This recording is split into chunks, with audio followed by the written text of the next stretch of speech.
అన్యంగస్సేయో welcome to my channel. ఒకవేళ ఈ drama ముందు పార్చున్నట్లయితే డిస్క్రిప్షన్లో లింక్ ఉంది, చూసేయండి. ఇంకెందుకు లేట్, ఎక్స్ప్లెనేషన్ స్టార్ట్ చేసేసుకుందాం. ఎపిసోడ్ స్టార్టింగ్లో మనకు చూపిస్తారు హీరోయిన్ ఏం చేస్తుంది, తన షెడ్యూల్ ఏంటి, తను ఎప్పుడు వర్క్ చేస్తుంది, తను ఎప్పుడు లేస్తుంది అని గమనిస్తూ ఉండేవాడు. అలాగే ఒకరోజు హీరో బయట ఉండగా ప్రతి ట్యూస్డే హ్యోన్మ్యోంగ్ మార్ట్ నుంచి హీరోయిన్కి గ్రాసరీస్ డెలివరీ అవుతాయని గమనిస్తాడు. ఆ గ్రాసరీ ఇచ్చే ఆయన 4-5 మినిట్స్ కన్నా ఎక్కువ ఉండట్లేదని కూడా గమనిస్తాడు. ఆ రోజు అతను అదే మార్ట్కి వెళ్ళి జాబ్ కోసం అడుగుతారు. అప్పుడు ఆ షాప్ ఓనర్స్ దానికి ఒప్పుకొని హీరోకి ప్రతి ట్యూస్డే జాబ్ ఇస్తారు. ఇంకా ఆ తర్వాత హీరో ఒక హెల్మెట్ ఇంకా డెలివరీ మ్యాన్గా పనిచేసే యూనిఫామ్ని కొనుక్కుంటాడు. నెక్స్ట్ సీన్లో మనకు చూపిస్తారు ఆ రోజు ట్యూస్డే. ఆ రోజు యాజ్ యూజువల్గా హీరో అక్కడ పనిచేయడానికి వస్తాడు. అక్కడ ఆ షాప్ ఓనర్ వాళ్ళ అత్తయ్య గారు కూడా ఉంటారు. అప్పుడే ఆ షాప్లో ఉన్న ల్యాండ్ లైన్కి ఫోన్ వస్తుంది. ఆ బామ్మ అంటారు, "ఓ రూఫ్ టాప్ అమ్మాయి, నువ్వా? ఎలా ఉన్నావు? ఎప్పుడూ ఆ ఇల్లే కాదు, బయటికి కూడా రావాలి" అని అంటుంది. ఆ తర్వాత హీరో ఇదంతా విన్నాక హీరోయిన్ వాళ్ళ ఇంటికి డెలివరీ చేయడానికి వెళ్తాడు. హీరో ఆర్డర్ అక్కడ పెట్టేసి సిగ్నేచర్ కోసమని హీరోయిన్ని పిలుస్తాడు. అప్పుడు హీరోయిన్ని చూడగానే, "నీతో 10 నిమిషాలున్నా చాలు నాకు" అని మనసులో అనుకుంటాడు. ఆ తర్వాత బయటికి అంటాడు, "నా కోసం వెయిట్ చేయి" అని హీరో అంటాడు. "ఏంటి?" అని హీరోయిన్ అంటుంది. "అదేం లేదు" అని హీరో అంటాడు.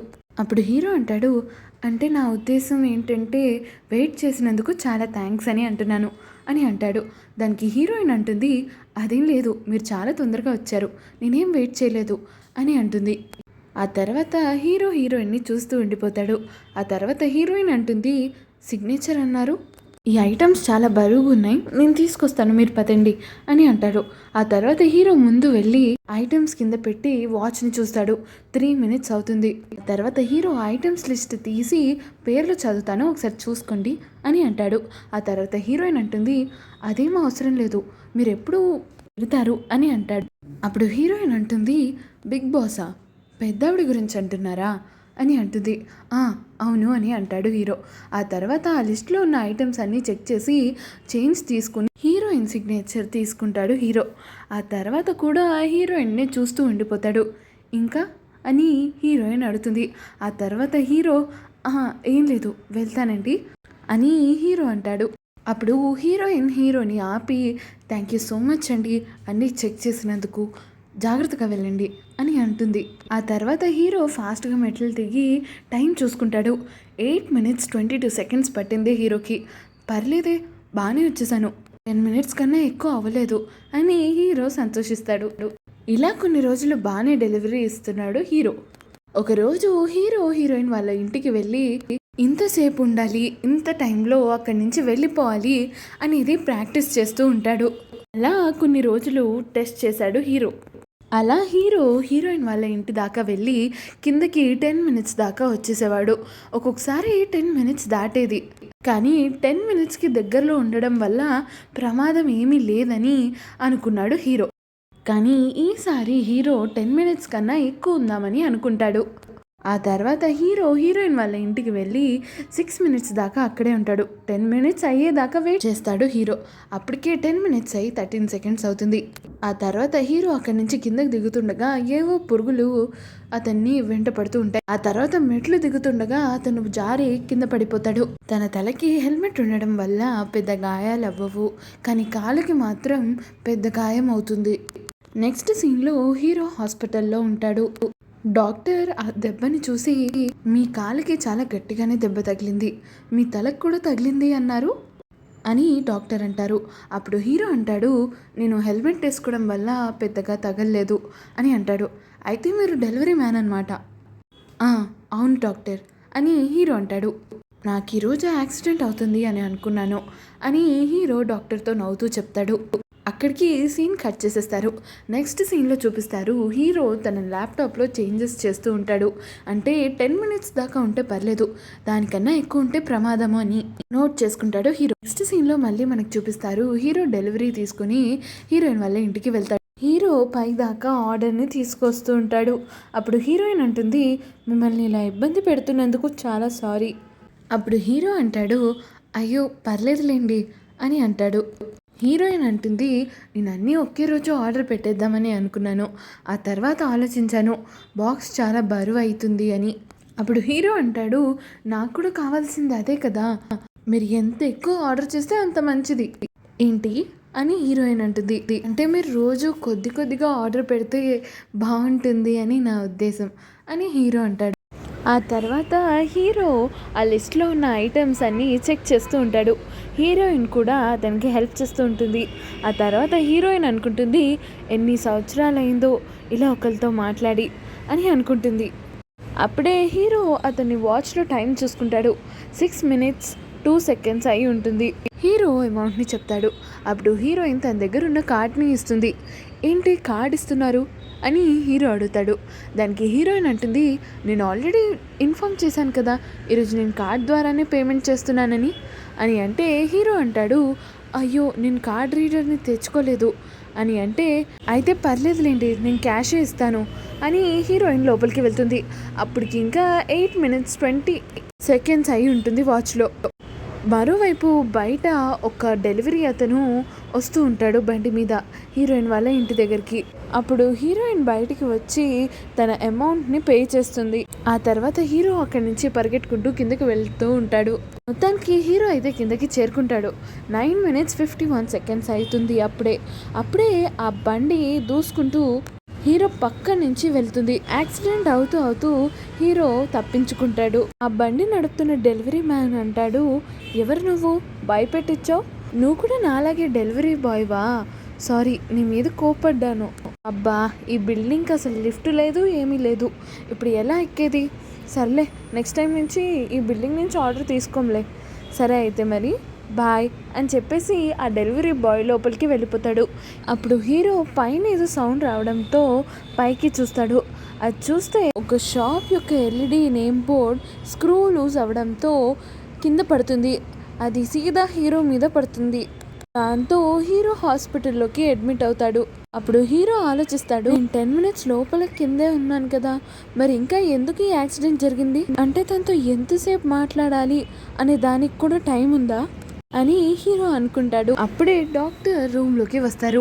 నువ్వు ఎందుకు ఇంకా వర్క్ చేస్తున్నావు, నువ్వు ఇప్పుడు రెస్ట్ తీసుకోవాలి, బాడీ మొత్తం ఇంజురీస్ అయి ఉన్నాయి అని డాక్టర్ అంటారు. సారీ డాక్టర్ అని హీరో అంటాడు. అప్పుడు డాక్టర్ అంటారు, నువ్వు నాకెందుకు సారీ చెప్తున్నావు, ఒకసారి నీ చేతిని చెక్ చేస్తాను, ఒకసారి నీ చెయ్యి అని డాక్టర్ అంటారు. అప్పుడు హీరో చేతిని ఇస్తాడు. అప్పుడు డాక్టర్ దాన్ని పట్టుకొని, ఇప్పుడు నొప్పి వస్తుందా నీకు అంటే, ఆహా అంతేం నొప్పి రావట్లేదు అని అంటే, ఇప్పుడు డాక్టర్ హీరో చేతిని గట్టిగా నొక్కుతారు. దాంతో హీరో అమ్మ అని అరుస్తాడు. మరోవైపు హీరోయిన్ తన ట్రాన్స్లేషన్ వర్క్ చేస్తూ ఉంటుంది. అప్పుడే తను ఆర్డర్ పెట్టిన గ్రాసరీస్ వచ్చాయని చెప్పి తను గేట్ దాకా వెళ్తుంది. హీరో వచ్చాడని ఫ్రిడ్జ్లో ఉన్న ఒక సాస్ బాటిల్ తీసుకుని వెళ్తుంది. కానీ అక్కడికి వెళ్ళేసరికి హీరో కాదు అని తెలుసుకుంటుంది. ఆ తర్వాత డెలివరీ మ్యాన్ ఇచ్చిన గ్రాసరీస్ని తీసుకుని తన ఇంటి వైపు వెళ్ళిపోతుంది. మరోవైపు హీరో ఒక కాస్ట్లీ హెల్మెట్ని కొనుక్కుందామని వస్తాడు. ఆ షాప్ ఓనర్ అంటారు, ఒక్కసారి హెల్మెట్ కొన్నావని ఇంకోటి కూడా కొనుక్కుందాం అనుకుంటున్నావా, నేను నా మనీ దీని మీద ఇన్వెస్ట్ చేస్తున్నందుకు నాకేమైనా లాభం ఉంటుందంటారా అని హీరో అంటాడు. ఇప్పుడు హీరోకి ఒక సూట్ కనపడుతుంది. ఆ సూట్ ఏంటి అని హీరో అడుగుతాడు. ఇది మోటార్ బైక్స్ నడిపే వాళ్ళకి, ఇన్ షార్ట్ బైక్ రైడర్స్కి అని చెప్తాడు. ఆ తర్వాత హీరో హెల్మెట్ని ఇంకా సూట్ని కొనుక్కుంటాడు. మొత్తానికి హీరో యుద్ధానికి సిద్ధం అంటూ ఆ షాప్కి వెళ్ళి పని చేసుకుంటూ ఉంటాడు. అప్పుడు ఆ షాప్ ఓనర్ హీరోని పాపం ఒక్క చేత్తో వర్క్ చేయడం చూసి, ఈరోజు మేము షాప్ తొందరగానే కట్టేస్తున్నాం, నువ్వు కావాలంటే ఇంటికి వెళ్ళొచ్చు అని అంటుంది. దానికి హీరో అంటాడు, ఆహా లేదు నేను వర్క్ చేయగలుగుతాను అని అంటే, నీ చేతికి ఏదైనా అవుతుందేమో జాగ్రత్త అని షాప్ ఓనర్ అంటుంది. అప్పుడు హీరో కొంతసేపు ఆవిడికి స్టాటిస్టిక్స్ చెప్తూ ఉంటాడు. షాప్లో ఏ వస్తువు ఎక్కడ పెడితే ఎక్కువ మంది వస్తారు, ఇంకా ఏది ఎలా ప్రజెంట్ చేస్తే ఎక్కువ మంది వస్తారు షాప్కి అనేది అక్కడ ఆ ఓనర్కి చెప్తాడు హీరో. ఇదంతా విన్న షాప్ ఓనర్ అంటుంది, ఓహో ఇదా నువ్వు చేసే వర్క్, భలే ఉంది అని హీరోతో అంటుంది. అప్పుడే హీరోకి హీరోయిన్ ఆర్డర్ వస్తుంది. దాంతో హీరో అక్కడి నుంచి హీరోయిన్ వాళ్ళ ఇంటికి వెళ్తాడు. అప్పుడు హీరో ఎప్పుడులాగే తెచ్చిన ఆర్డర్ని పైన పెట్టి ఆ లిస్ట్లో ఉన్న వస్తువులన్నీ చదువుతూ ఉంటాడు. అప్పుడు హీరోయిన్తో ఎన్నిసార్లు మాట్లాడాడో అని లెక్క పెట్టుకుంటూ ఉంటాడు. ఆ తర్వాత హీరోకి డబ్బులు ఇచ్చేసి హీరో వెళ్తుండగా హీరోయిన్ ఆపి అడుగుతుంది, ఆ చేతికి గాయం ఇక్కడి నుంచి వెళ్ళాక అయిందా అని అడుగుతుంది. ఆహా అదేం లేదు అని హీరో అంటాడు. అప్పుడు హీరోయిన్ కొంచెం హ్యాపీగా ఫీల్ అవుతుంది. ఆ తర్వాత హీరో ఈసారి ఏది పడుతుందా అని అటు ఇటు చూస్తాడు, కానీ అక్కడ ఏది కనపడదు. ఆ తర్వాత బైక్ స్టార్ట్ చేసి వెళ్తుండగా సడన్గా బైక్ స్కిడ్ అయ్యి హీరో బైక్ మీద నుంచి పడిపోతాడు. అప్పుడు హీరోకి చాలా గాయాలు అవుతాయి. ఆ తర్వాత హీరో ఒక కంక్లూషన్కి అయితే వస్తాడు, 10 సంభాషణల కన్నా ఎక్కువ మాట్లాడితే యాక్సిడెంట్స్ జరుగుతాయి అని. నెక్స్ట్ సీన్లో హీరోని హాస్పిటల్లో చూపిస్తారు. హీరో కాలుకు ఒక కట్టు, మెడకు ఒక బెల్ట్, ఇలా పాపం హీరో ఉండగా అప్పుడే సిరి అక్కడికి వచ్చి, నిన్ను చూస్తే నాకే జాలేస్తుంది, నువ్వు ఈ హాస్పిటల్ బిల్ ఎలా కడదామని అనుకుంటున్నావు? నాకు స్నేహితుడు ఉన్నాడులే హాంగ్ అని, అతను ఇన్సూరెన్స్ చేయించాడు, దానివల్ల ఎంతో కొంత ఖర్చులకు ఉంటుందిలే. ఇంత సీరియస్ సిచ్యువేషన్లో జోకులు అవసరం అంటావా? నువ్వు నిజంగానే ఓకేనా? ఆ తర్వాత హీరో అతను తెలుసుకున్న రూల్స్ని సిరికి చూపిస్తాడు. ఇది చూసిన సిరి కోపంతో, ఇంకా చాలు, ఇదంతా నీకు అవసరమా అని అంటే హీరో అంటాడు, ఒకవేళ ఆపాలనే అనుకుంటే ఎందుకు మొదలు పెడతాను? అప్పుడు సిరి అంటుంది, నువ్వే కదా ప్రూవ్ చేసావు ఇదంతా చేస్తే చనిపోతారని, మరి ఎందుకు ఇంకా ఇదంతా చేయాలనుకుంటున్నావు? ఇదంతా చేస్తే నువ్వు కూడా చనిపోయే ఛాన్స్ ఉంది అని సిరి గట్టిగా చెప్తుంది. అప్పుడు హీరో అంటాడు, నిజమే, నువ్వు చెప్పేది కూడా కరెక్టే, కానీ నేను ఇవన్నీ రూల్స్ బ్రేక్ చేస్తే కదా చచ్చిపోయేది. అప్పుడు సిరి అంటుంది, నేను చెప్పేది నీకు అర్థం అవ్వట్లేదు అనుకుంటా, నేను ఎంత ఆలోచించినా ఇది నాకు కరెక్ట్ అనిపించట్లేదు. ఈరోజు కాకపోతే రేపు లేదా ఎల్లుండు, ఎలాగైతేనే మ్యూజియంకి అయితే నీ పేరు తెలుస్తుంది కదా, ఏ అమ్మాయికి అయితే నువ్వు ఉన్నావని కూడా తెలీదు, నువ్వు ఇంత చేస్తున్నావని తెలీదు, కనీసం నీ పేరు కూడా తెలీదు, అలాంటప్పుడు నువ్వు ఎందుకు ఇంత అలా చేస్తున్నావు అని సిరి హీరోని గట్టిగా అడుగుతుంది. తన బదులుగా నేను నీకు థ్యాంక్ యూ చెప్తాను, ఇప్పుడు నువ్వు నీ రికవరీ మీదే ఫోకస్ పెట్టు అని సిరి హీరోకి చెప్తుంది. వేరే దారి లేదంటావా అని సిరిని హీరో అడుగుతాడు. దానికి సిరి అంటుంది, నీకేమైనా పిచ్చా, ఏ దారి లేదు ఇంకా, ఒకవేళ నువ్వు ఇది ప్రూవ్ చేస్తూ చేస్తూ చనిపోయినా నాకు మాత్రం ఫోన్ చేయకు అని అంటే హీరో అంటాడు, చనిపోతే ఎవరికి ఫోన్ చేయరులే, నీకు ఈ టైంలో కూడా జోక్ వేయాలనిపిస్తుందా అని సిరి అక్కడి నుంచి వెళ్ళిపోతుంది. మన హీరో మాత్రం కొంచెం సేపు ఏడుస్తాడు. నెక్స్ట్ సీన్లో మనకు చూపిస్తారు, హీరోయిన్ ఒక బస్ రైడ్కి అని వెళ్తుంది. తను ఆ బస్సులోనే ఉంటుంది, కానీ ఏ స్టాప్లోనే దిగదు. ఆ బస్ లాస్ట్ స్టాప్ వరకు తను బస్సులోనే ఉంటుంది. అదే తన బస్ రైడ్. ఇలా తను మంత్కి ఒక్కసారి ఇలా బస్ రైడ్కి వెళ్తుంది. మరోవైపు హీరో కూడా పూర్తిగా కోలుకుంటాడు. తను కూడా హీరోయిన్తో పాటు అదే బస్ రైడ్కి వెళ్దామని అనుకుంటాడు. హీరోయిన్కి 10 మీటర్స్ దూరంలో నుంచుని బస్ కోసం వెయిట్ చేస్తాడు. అప్పుడే బస్ స్టాప్ దగ్గరికి వస్తుంది. వాళ్ళిద్దరూ ఆ బస్ని ఎక్కుతారు. హీరోయిన్ మాత్రం ఆ బస్ ఫ్రంట్ సీట్లో కూర్చుంటుంది. ఆ బస్ లాస్ట్ సీట్లో మన హీరో కూర్చుంటాడు. హీరో ఇంకా హీరోయిన్కి మధ్య ఉన్న డిస్టెన్స్ 11 మీటర్స్ ఇప్పుడు. అప్పుడే హీరో అంటాడు, పర్లేదు, ఇలా అయితేనే దూరంగా ఉన్న తనతో పాటే నేను ట్రావెల్ చేయగలుగుతున్నాను అని సంతోషిస్తాడు. ఇలా బస్ అన్ని స్టాపులకి వెళ్ళి తిరిగి వస్తుండగా రాత్రి అవుతుంది. హ్యాండ్ రివర్ వైపు నుంచి ఆ బస్ వెళ్తుంది.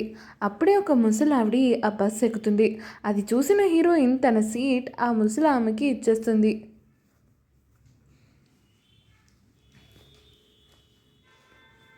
అప్పుడు హీరోయిన్ వెనకాలకు వచ్చి నుంచుంటుంది.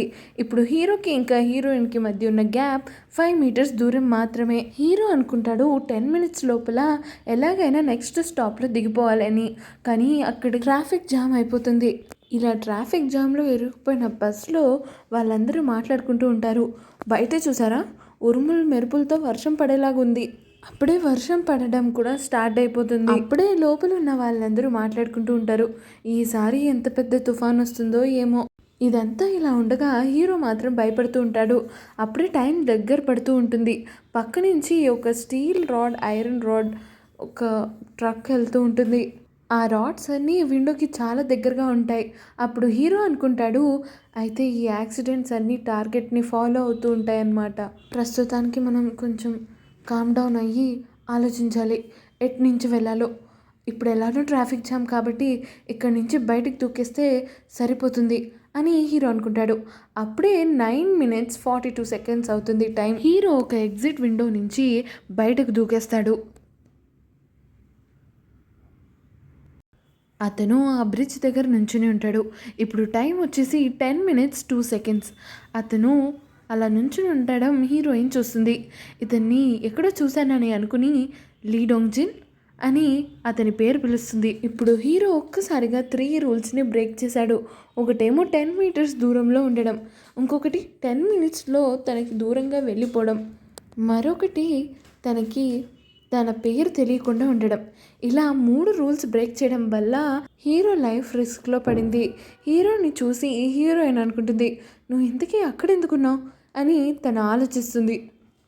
అప్పుడు హీరో అనుకుంటాడు, మెరుపులు పడేటప్పుడు వాటర్ దగ్గర ఉండడం డేంజరస్, కానీ హ్యాండ్ రివర్లో మెరుపు పడటం ఇప్పుడు వరకు జరగలేదు కాబట్టి అని అనుకుని హీరో ఆ బ్రిడ్జ్కున్న ఎడ్జ్ మీదకి ఎక్కేస్తాడు. హీరో ఆకాశం వైపు చూస్తూ, మీరు నన్ను ఓడించలేరు, నేను మీ మీద కన్నా నా స్టాటిస్టిక్స్ మీదే ఎక్కువ నమ్ముకున్నాను అని అంటూ హీరో ఆకాశం వైపే చూస్తాడు. అప్పుడే హీరోయిన్ అంటూ ఉంటుంది, లేదు డోంగ్జిన్ నువ్వు ఇలా చేయకూడదు అని తను అనుకుంటుంది. అప్పుడే హీరో ఆ బ్రిడ్జ్ మీద నుంచి దూకేస్తాడు. ఈ ఎపిసోడ్ చూసాక నాకు మాత్రం ఇలా అనిపించింది. పోతారండి మీరు ఉండండి, ఈయన అలాగే అంటుంటారండి. మనం ఇక్కడి నుంచి రైల్వే స్టేషన్ క్యాచ్ చేసామనుకోండి, అటు నుంచి అంటే బయట వెళ్ళిపోతావా బంగారంతోనా? పిచ్చి కూడా హద్దు ఉండాలి భయ్యా. మరి మీకు ఈ ఎపిసోడ్ ఎలా అనిపించిందో కమెంట్ సెక్షన్లో కమెంట్ చేయండి. Thanks for watching. Please like and subscribe to my channel.